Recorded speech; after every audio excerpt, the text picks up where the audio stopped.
welcome back to the podcast. Today is going to be a really fun one. Today is our annual 2024 games recap. We're just our annual games recap. And so we've got Drake, who is our head level 2 coach, and then Brad, who is our semifinals athlete. So basically today, what we're going to just chat about is kind of our 2024 season. Brad's experience at semifinals. It's changing every year. So semifinals is kind of a different event now. You know, when we're going out to regionals and the games, it's almost, from what I can kind of gather, it's a bit of like a layer between the old regional and the games. It's kind of like half of both, because there's only 2 of them now. So there used to be about half a dozen North American regionals. There's just 2 semifinals. So getting there is almost like getting to the games. So yeah, I mean, the first top 10 are going to be like the top 10 at the games this year. Very well from that semifinal. I was texting with Brad when he was out there. I'm like, I'm watching this. I'm like, I think we're looking at all the winners. Oh yeah. Mm-hmm. Like in your semifinal, I'm like, I mean, we certainly have the favorite, and with Tia, like I don't see anyone touching her again. Mm-hmm. Same with the male and team. I'm like, I don't know. I think they're all going to come out of our region. Everyone's going to win. So you were in the toughest region in the world. We had one. It's always been that way, kind of where we're at. Like I remember when we had it, our old regional, we'd have Mayhem and Rich and Julie Fouché, where it was like we were clogging up the top 10. And when we got 8th at the games back in 2015, all 5 of our teams were in the top 10 at the games. So yeah, I mean, historically, something about the Midwest is just like breeds like CrossFit, just beasts, and maybe because there's just nothing else to do. Except work out. Yeah. But Drake, I mean, I think where I'd love to start is just like kind of walk us through, the lead up to the Open. We had a really good, solid Open. I think I'd always love like a little more, like we had a ton of participation. I'd say we had, 300 people doing the workouts and, maybe 100 signed up. So I'd like more signups, and we could probably look at, possibly getting that record for quarterfinalists worldwide. If we just got everyone to just put their scores in and write their name down. So that would be cool. Man, just go ahead and take us kind of through right up until like up through the teams. And then, we'll kind of pick up with Brad when we get to semifinals. Yeah. So last year we spent the whole year peaking for quarterfinals because we knew a majority of us would make it. And that kind of the way they changed it for this year was top 25%. So moving from the Open to quarterfinals, we had like 60 athletes, probably half of them coming even from the all level side of it. Yep. Like we had a lot of those people who like come on a daily basis just for an hour that still made it. So then moving through quarterfinals, I mean, we had 6 days to get 60 people through 4 workouts, and it was a madhouse, but I think we did as smooth as we possibly could. And then we had 2 teams, which I mean, in Ohio is unheard of. So that means we had at least 8 people that are team caliber, meaning we really had 10 to 12 people that could have been on those 2 teams. And then we had a Masters semifinalist with Maddie, and then obviously Brad semifinalist. So compared to last year, every number we had last year bumped up. We had more quarterfinalists. We had more semifinalists. We had more teams make quarterfinals themselves. So yeah, overall, I mean, we're in an upward trend from last year. Yeah, top to bottom, it was a huge, just overall, like everyone moved the needle. Yeah. Now we got a team into semis last year. They also moved the cutoff. Yeah. So last year it was top 40. and our team finished in 36. Yep. This year, they bumped that down to top 30, and our team was our top team was just out of 40th. So we were very close if they would have been the same as last year. To what last year was. Yeah. And we kind of spread things out a little bit too with two teams, and that team competition it got better too. Oh yeah. Obviously. I mean, I think 70 teams in our region made quarterfinals, which was just making quarterfinals this year was a feat in itself. Yeah. Like with some of those workouts and some of the teams that are in our region, making that was hard. So getting two teams there is just fantastic. What I've really noticed is COVID actually took the level of the teams way down for a year or two. I just from my observation, because there wasn't just this linear kind of qualifying. It was you had to kind of slap together a team, go fly around the world to do these competitions. So there was a few pro teams, but overall the general level of the teams, at least not at the very top, but just generally went down considerably. And then what I've noticed is the last 3 years, maybe I'm wrong, but this is just from my outside looking in, it's trended up fast. It started to just all gyms are starting to get teams together for quarterfinals again. It just seemed like it was something that died off and then has started to make a big comeback the last 2 or 3 years. I've just noticed I was just watching you guys go through it. I'm like, oh, that's a qualifying team right there. What you guys were doing. I was watching it, just how you guys were moving through the workouts. I'm like, that's going to stack up. And then I'm looking at the scores. I'm like, what? Yeah.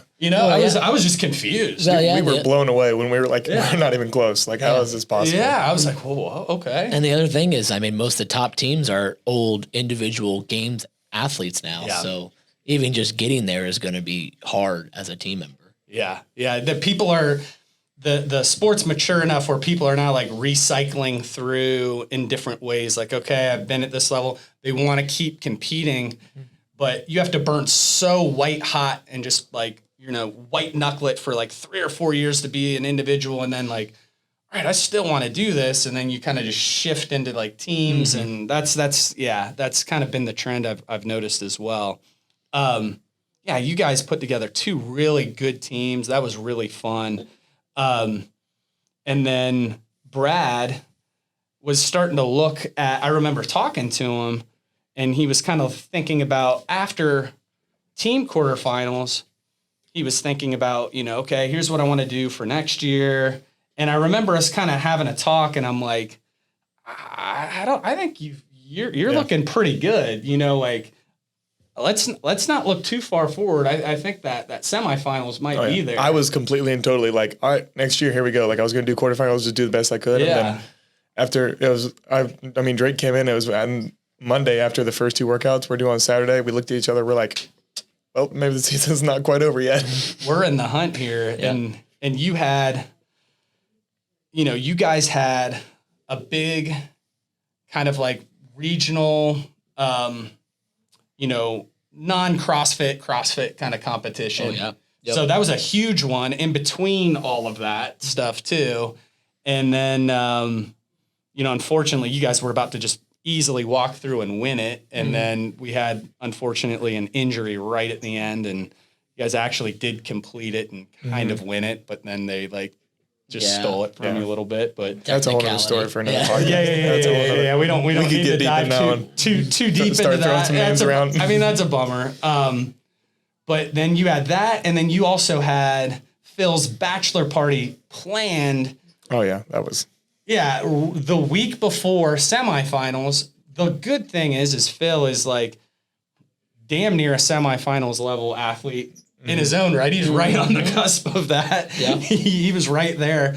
So it couldn't have been a better guy to go with. I saw that whole crew and was looking at pictures that you guys were down there with, just freaking everybody's yoked up muscle guys, working out at the CrossFit gym and the bachelor party. So you ended up, I just want you to kind of talk through so you went to the bachelor party down there in Nashville and then you stayed and got to train at the gym where Tia's at? So the original plan was we went down to Nashville on the week and a half before, Thursday before, had the weekend out on the lake, stuff like that, went to Broadway, all that. And then on the Monday after, I was going to drive straight over to Knoxville and train there all week, but I ended up dropping into East Nashville, which is where all the proven athletes used to be before they went and opened their old gym. Okay.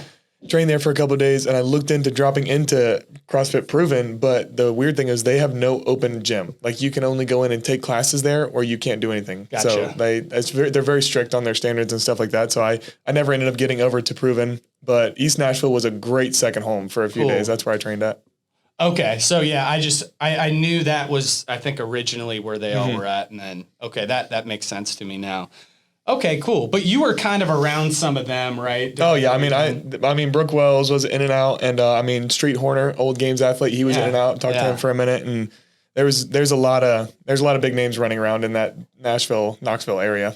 That's fun. So walk us through, I don't know, give us like a 10-minute synopsis of, your week. And Drake, feel free to jump in. Drake came down and he was coaching Brad. Kind of just the week of semifinals. Yeah.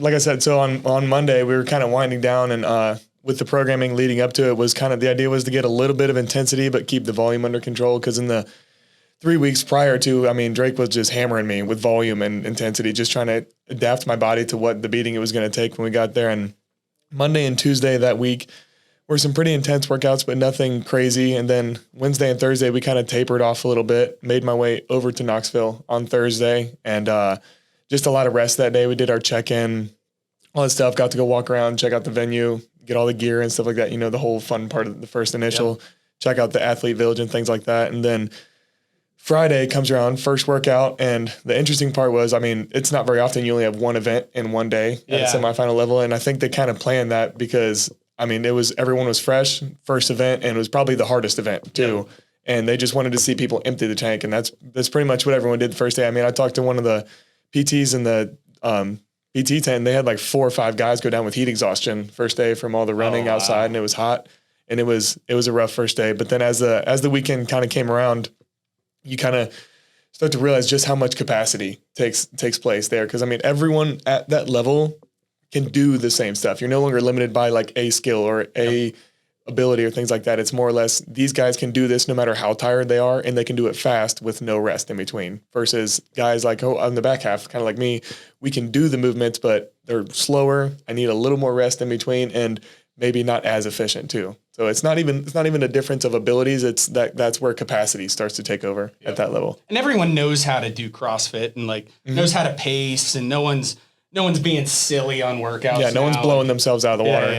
Yeah. That's when I was watching it, I'm like, everyone is like a smart, like tactical athlete at this point. Like no one's doing anything like super silly, or if they are sending it, they know what they're doing, and then they just keep going. They don't get slower. They just keep going. They're not stopping. So they know they have the capacity to like just blast through the workout. So, yeah, it was interesting because you did one event day one, 2 events day 2, 3. And then 3 the third day, where traditionally it'd always been 2 events per day, which I hadn't paid attention when I was, I'd seen what the workouts were.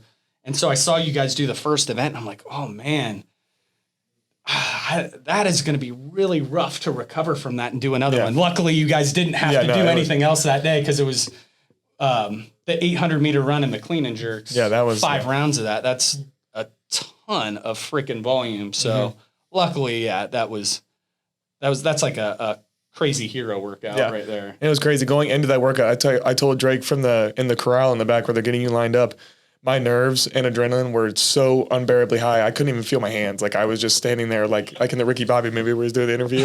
I had no clue. My heart rate was like 160 before the workout even started. So I was like, we're just going to hop on this train and ride and see where it goes. Yep.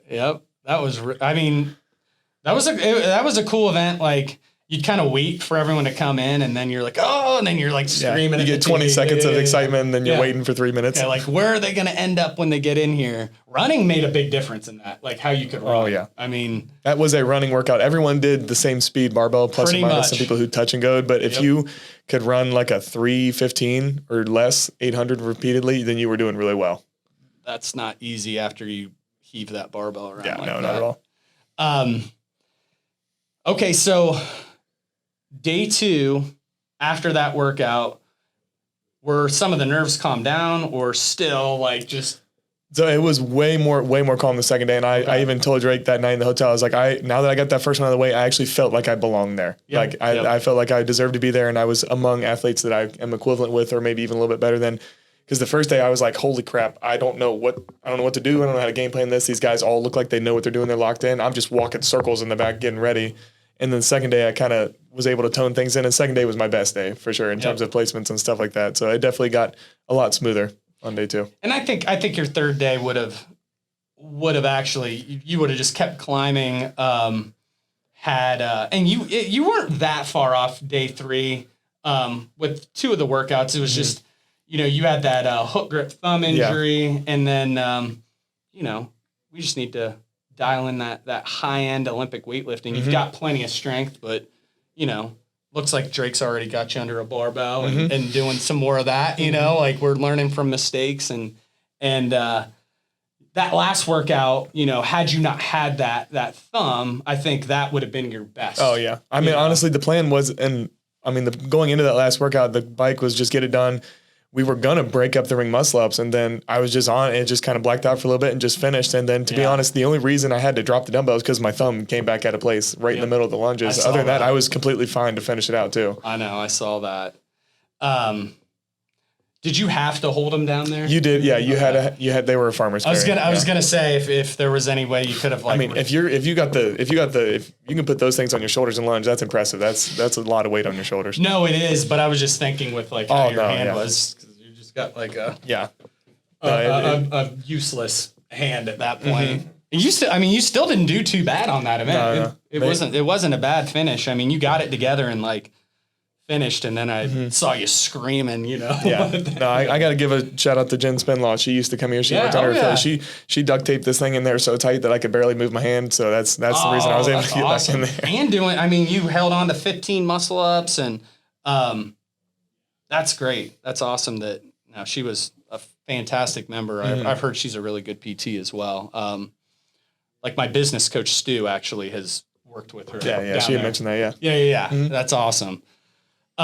Okay, so how did you feel? Like the whole thing's done. Like, some things went well, some things obviously went a little bit sideways. You got a full experience of it. Okay, I've done that. I want to go back next year. That of course that's the goal.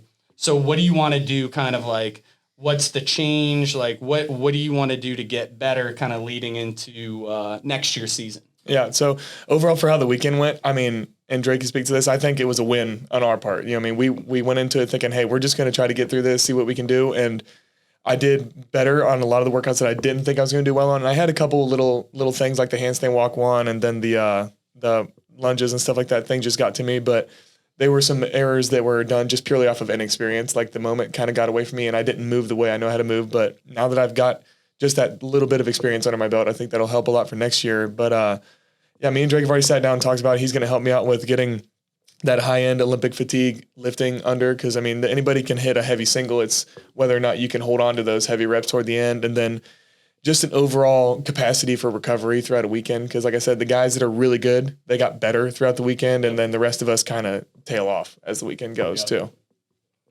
Yeah, CrossFit likes to test your high-end Olympic weightlifting capacity tired, including that snatch event. Like they're gonna fatigue you, and then put that snatch on you. Like I had some buddies who were on some other teams in 2016. Our gym and our guys finished that ladder. Actually, our whole team did. That's how tough of a region it was. Like I think there had only been 1 or 2 teams. And we were in the last week that had finished that, and then 7 teams finished it the year we were in it. but being able to snatch 265 pounds with a high heart rate, that is really hard. And there was people who I knew who could, snatch 285, and I don't even know if they made it to 265. They like got one at 245. And then our guys were really good at hitting those high heart rate ones. And you'll, of course, get there by next year. I know you will. Like, you're a great athlete, and you adapt very fast. So Drake, with level 2, like, you had a really solid year. You guys were like doing some swimming, doing Saturday practices, and it all paid off really big. Are there any small changes, big changes, anything that you are looking to do leading into next year, or just building off that consistency of this year? So the biggest thing is I'm setting up the year a little different. Last year, I set up the full year as if we were only doing open, quarters, and semifinals. There's nothing else, where that's not the case, right? We have masters out. I think we have 5 masters athletes that are going to the Fitness Collective, which is in September. Yep. We have a couple other events coming on during like that September, October thing. So this year we're doing 2 kind of mini peak cycles. So right now we just finished up our first micro cycle, you can call it, which was 6 weeks long. And that was our just base level strength. Now, starting next, we're going into a little bit more of a high skill Metcon-y, Olympic weightlifting type of cycle. And then after that, we'll do a peaking cycle, almost kind of like what we do for going up to quarterfinals, because that will end right around that September, October range. So we'll be in peak shape for the Fitness Collective, Wadapalooza, Crash, Desert City, all of these other kind of smaller but just as big events. Yep. And then we'll kind of reset. So then start of fall, we'll go back into our base layer strength, and then we'll start working in the Olympic lifts, and then we'll start peaking for that quarterfinals to try and get either one or some more individual athletes next year, and then hopefully another team back into semifinals. Very cool. With the whole L2, it's designed for just a balanced athlete, which is, why I think Brad did so well is Brad's only ever done our L2. He's never done any other program. He's just done ours. He's been doing it for 2 years. Since the day he started CrossFit, he's just been doing what we've been giving him. And so what we're working on now is still doing that balanced program and then having some extra stuff to work on some weaknesses. So we have a couple people who are doing things outside of L2 instead of the group accessories to raise some stuff up. Like some people need help with just say their burpee conditioning. Some people need help with their barbell cycling and workouts. And L2 is designed for everything to go up at once. So if you have a nagging thing that's just a big weakness, we need to work on that a little separately, which is when we do a little personalized programming on top of it. Yeah, that's perfect. And that's a great way. Like, the way I've seen it too is just the tide's been rising in there where we're going to start to see more and more, I think, athletes making noise like Brad, like Maddie. Well, last year we had probably 3 to 4 guys that were close to making that top 100 cutoff. Yep. And so like next year, give us a whole nother year. We can have all those guys bump up. We'll have Maddie on that masters side bumping up. Next year will be even bigger of a turnout. Start kicking Megan Wharton in the pants. Oh, dude, every single day. I'm in her ear every day. I'm in her ear every day. And Gretchen, too. Yeah. Gretchen will age up 1. So she's right now at the top. Yeah. So next year she'll be at the bottom of her next one. So she'll be, she's been every day doing L2. So she'll be something to mess with next year. We could have 3 or 4 ladies back again in that semifinal kind of range. Mm-hmm.